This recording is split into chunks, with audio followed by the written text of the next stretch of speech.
Bonjour à tous, bienvenue dans ce nouvel épisode consacré à une star des routes françaises, la Dacia Sandero. Alors, question du jour, en attendant la version hybride prévue pour 2026, est-ce que ça vaut encore le coup de s'intéresser à la citadine polyvalente, la moins chère du marché? Spoiler, la réponse est à la fois oui et non. La troisième génération de Sandero est sortie début 2021. Depuis, c'est simple. Chaque année, elle trône en haut du classement des ventes aux particuliers, loin devant des pointures comme la Peugeot 208 ou la Renault Clio.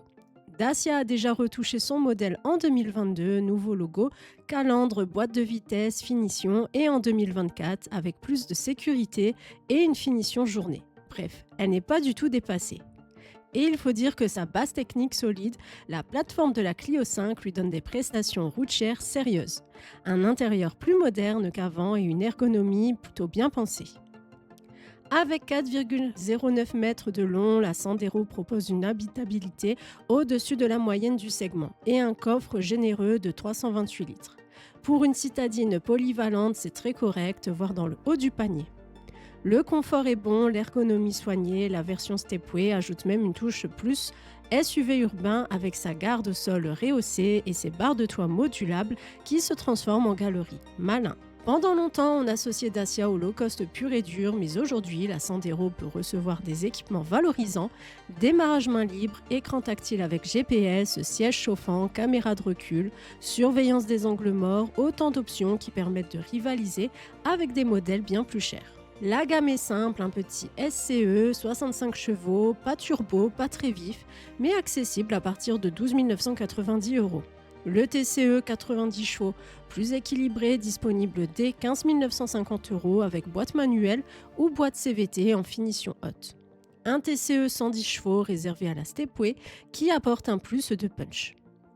Et surtout la version Eco G100, essence GPL à partir de 14 450 €. Celle-ci reste une carte maîtresse, même si elle consomme plus en mode GPL, le carburant est 2 fois moins cher que le sans-plomb.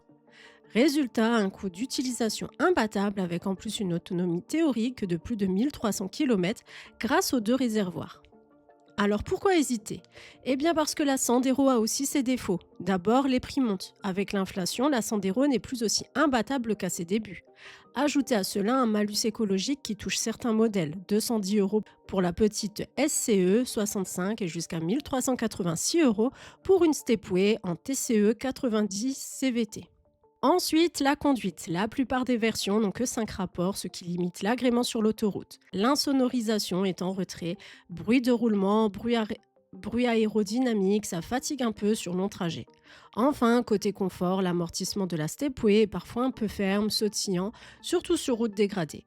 Alors la Sandero en 2025, est-ce encore une bonne affaire? Oui, parce qu'elle reste la voiture neuve la moins chère et qu'elle offre un rapport prix-équipement-habitabilité quasi imbattable. Oui aussi grâce à la version GPL qui permet de rouler pour moins de 8 € au 100 km. Mais elle perd un peu de son avantage prix, elle n'offre aucune hybridation et face aux nouvelles normes, elle risque de souffrir jusqu'à l'arrivée de la future génération hybride en 2026. Face à elle, on trouve des alternatives, Citroën C3 à partir de 15 750 € avec un coffre identique, la Seat Ibiza plus chère mais mieux finie, des 21 000 € et même la MG3 surprenante avec 195 chevaux pour moins de 20 000 €. Mais dans l'ensemble, difficile de trouver autant pour le même prix, surtout en neuf avec 3 ans de garantie. La Sandero reste une valeur sûre, simple, efficace, pas glamour mais incroyablement pragmatique. Si vous cherchez un véhicule polyvalent, peu coûteux à l'usage et que vous acceptez quelques concessions sur le raffinement, c'est encore un excellent choix en 2025.